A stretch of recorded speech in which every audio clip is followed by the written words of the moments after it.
Hello everyone, welcome back to my channel. आज है 31 जुलाई और आज हम लोग पढ़ेंगे 31 जुलाई के सभी इंपॉर्टेंट करंट अफेयर्स के क्वेश्चंस को और साथ ही सभी क्वेश्चन से जुड़े इंपॉर्टेंट फैक्ट्स भी डिस्कस करेंगे। तो चलिए स्टार्ट करते हैं आज का सेशन। तो आज का पहला सवाल है, हाल ही में साझा विरल मानसून सांस्कृतिक उत्सव का आयोजन कहाँ किया गया है?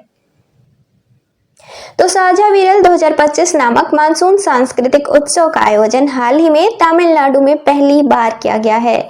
इस उत्सव का आयोजन मानसून के मौसम में सांस्कृतिक समावेश और सांस्कृतिक संवाद के उद्देश्य से आयोजित किया गया था, जो कि राज्य की सांस्कृतिक विरासत, पारंपरिक नृत्य, संगीत और कला को भी प्रदर्शित करता है, जो मानसून के मौसम में स्थानीय समुदाय को एकजुट भी करता है। यह उत्सव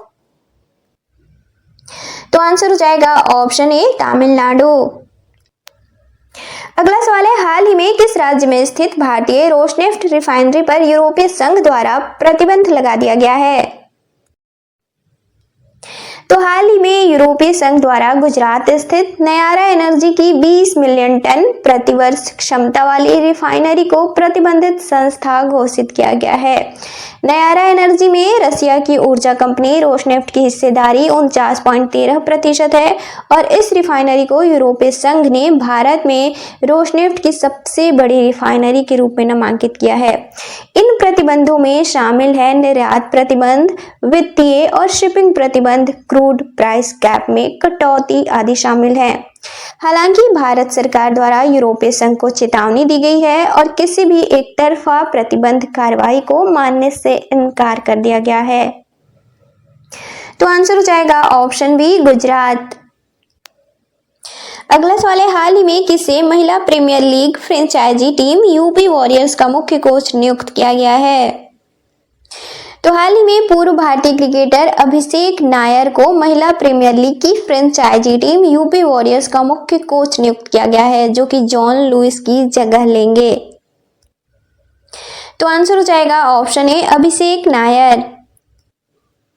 अगला सवाल है, हाल ही में सीआरपीएफ का कौन सा स्थापना दिवस मनाया गया है? तो 27 जुलाई 2025 को सीआरपीएफ का 87वां स्थापना दिवस मनाया गया है।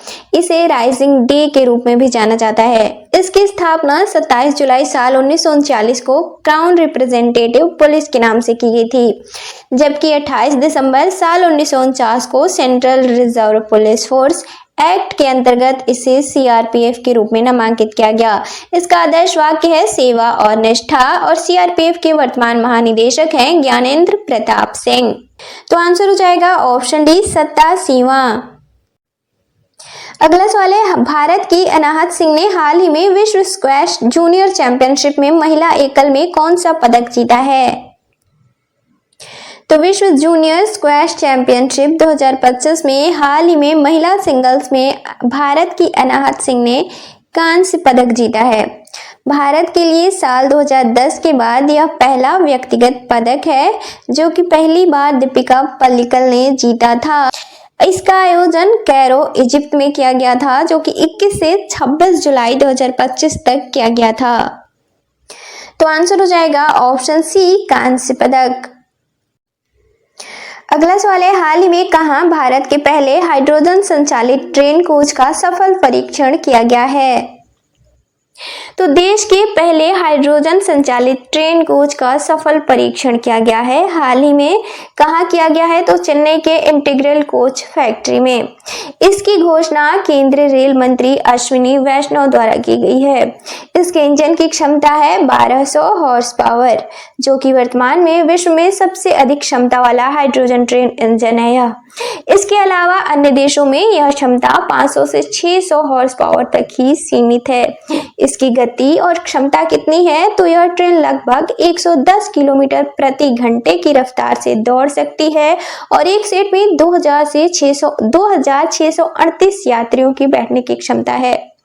डीजल ट्रेन की तुलना में 60% तक यह ट्रेन कम शोर करेगा, साथ ही यात्रियों को शांत सफर का अनुभव भी होगा।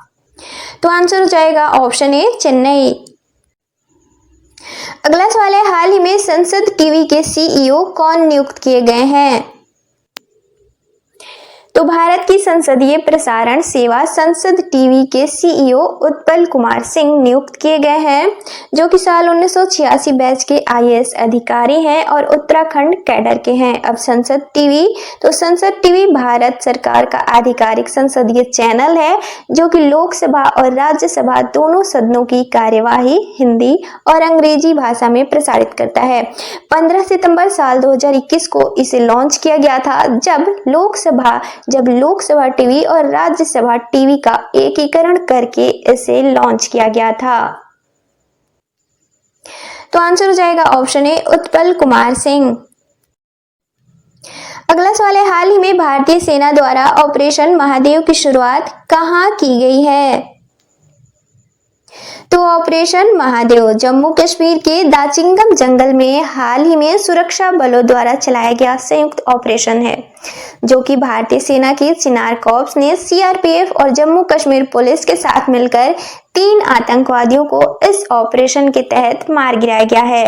ऑपरेशन का नाम महादेव उस पहाड़ी क्षेत्र और महामहिम श्री पर्वत महादेव पीक से प्रेरित है, जो जंगल क्षेत्र का हिस्सा है। ये वही आतंकी थे जिन्होंने 22 अप्रैल 2025 को जम्मू कश्मीर के पहलगाम में 26 निर्दोष लोगों की हत्या कर दी थी। तो आंसर हो जाएगा ऑप्शन बी जम्मू कश्मीर। अगला सवाल है, हाल ही में टॉम लेहरर का निधन हो गया है, किस क्षेत्र से संबंधित है? तो हाल ही में टॉम एंड्रयू लेहरर का निधन हो गया है, जो कि अमेरिकी गायक, संगीत व्यंग्यकार और गणितज्ञ थे। तो आंसर हो जाएगा ऑप्शन डी संगीत व्यंग्यकार। अगला सवाल है, हाल ही में भारतीय रिजर्व बैंक के केंद्रीय बोर्ड में निदेशक कौन नियुक्त किए गए हैं? तो हाल ही में अनुराधा ठाकुर को केंद्रीय रिजर्व बैंक यानी कि आरबीआई के केंद्रीय बोर्ड में निदेशक के तौर पर नियुक्त किया गया है। साल 1994 बैच की आईएएस अधिकारी हैं अनुराधा ठाकुर, जो कि हिमाचल प्रदेश कैडर की हैं। इनका कार्यकाल 24 जुलाई 2025 से प्रभावी है और इन्होंने अजय सेठ की जगह ली है। इससे पहले अनुराधा ठाकुर केंद्र सरकार की DEA department of economic affairs की सचिव थी, जो कि पहली महिला आईएएस अधिकारी भी हैं ये पद संभालने वाली। तो आंसर हो जाएगा ऑप्शन बी अनुराधा ठाकुर। अगला सवाल है, हाल ही में एशियाई युवा टेनिस चैंपियनशिप 2025 में अंडर 15 बालिका एकल वर्ग का खिताब किसने जीता है? तो 29वीं एशियाई युवा टेबल टेनिस चैंपियनशिप हाल ही में इसमें अंडर 15 वर्ग में एकल महिला वर्ग का खिताब दिव्यांशी भौमिक ने जीता है, यानी कि स्वर्ण पदक जीता है, और उप विजेता रही हैं चाइना की झू की हुई। इसका आयोजन ताशकंद उज्बेकिस्तान में किया गया था। 36 साल बाद किसी भारतीय ने स्वर्ण पदक जीता है इस चैंपियनशिप में। तो आंसर हो जाएगा ऑप्शन ए दिव्यांशी भौमिक। अगला सवाल है, रेमोना परेरा का संबंध किस शास्त्रीय नृत्य से है? तो हाल ही में रेमोना इवेट्टे परेरा ने 170 घंटे तक लगातार शास्त्रीय नृत्य भरतनाट्यम का प्रदर्शन किया है, जो कि golden book of world records में भी दर्ज हो गया है। पिछला रिकॉर्ड था सुधीर जगपत का, जिन्होंने 127 घंटे तक इस नृत्य का प्रदर्शन किया था साल 2023 में। अब भारत में वर्तमान में कितने शास्त्रीय नृत्य हैं? तो भारत में वर्तमान में 9 शास्त्रीय नृत्य हैं। ये 9 शास्त्रीय नृत्य कौन से हैं भारत के? तो पहला भरतनाट्यम तमिलनाडु से संबंधित है, दूसरा कथक उत्तर भारत, तीसरा कथकली केरल, चौथा मोहिनीअट्टम केरल, पांचवा कुचिपुड़ी आंध्र प्रदेश, छठा मणिपुरी मणिपुर, सातवां ओडिसी ओडिशा, आठवां सत्रिय असम और नौवां छऊ, जो कि पूर्वी भारत से संबंधित है। तो आंसर हो जाएगा ऑप्शन सी भरतनाट्यम। अगला सवाल है, भारत के पहले हिंदी माध्यम एमबीबीएस कॉलेज की स्थापना कहाँ की जाएगी? तो भारत का पहला एमबीबीएस हिंदी माध्यम मेडिकल कॉलेज मध्य प्रदेश के जबलपुर में स्थापित किया जाएगा। पाठ्यक्रम को हिंदी माध्यम से पढ़ाने वाला देश का पहला मेडिकल कॉलेज होगा, जिसमें की पढ़ाई, परीक्षा और डॉक्टर की डिग्री सभी कुछ हिंदी में होगा। इसका उद्देश्य है उन छात्रों को लाभ पहुंचाना जो कि हिंदी माध्यम से पढ़े हैं और अंग्रेजी पढ़ने में इन्हें कठिनाई आती है। तो आंसर हो जाएगा ऑप्शन बी, मध्य प्रदेश। अगला सवाल है, हाल ही में मास्टर कार्ड ने पर्यटन को बढ़ावा देने के लिए किस राज्य के साथ समझौता किया है? तो हाल ही में मास्टर कार्ड द्वारा आंध्र प्रदेश सरकार के साथ मिलकर राज्य में पर्यटन को बढ़ावा देने के उद्देश्य से साझेदारी की गई है। आंध्र प्रदेश और टूरिज्म डेवलपमेंट कॉरपोरेशन और मास्टर कार्ड के बीच एमओयू पर हस्ताक्षर हुए थे। हाल ही में इसका उद्देश्य है अंतर्राष्ट्रीय और मांग वाले भारतीय मास्टर कार्ड धारकों के लिए विशिष्ट पर्यटन अनुभव तैयार करना और आंध्र प्रदेश को वैश्विक पर्यटन केंद्र के रूप में स्थापित करना। तो आंसर हो जाएगा ऑप्शन सी, आंध्र प्रदेश। अगला सवाल है, हाल ही में शेप 2025 नामक सशस्त्र बल राष्ट्रीय सम्मेलन का आयोजन कहाँ किया गया है?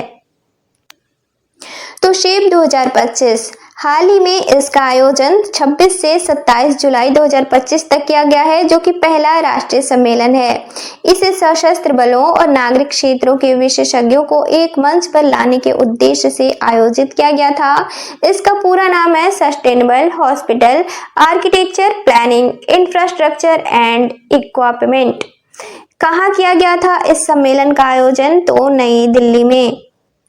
तो आंसर हो जाएगा ऑप्शन ए, नई दिल्ली। अब कल के क्वेश्चंस का रिवीजन करेंगे। तो कल का पहला सवाल था, अंतरराष्ट्रीय बाघ दिवस कब मनाया जाता है? तो इसका राइट आंसर था ऑप्शन डी, 29 जुलाई।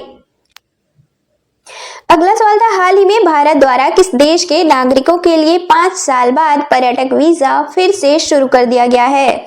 तो इसका राइट आंसर था ऑप्शन ए, चाइना। अगला सवाल था, हाल ही में ग्लोबल कॉम्पैक्ट नेटवर्क इंडिया के अध्यक्ष कौन नियुक्त किए गए हैं? तो इसका राइट आंसर था ऑप्शन बी, वैशाली निगम सिन्हा।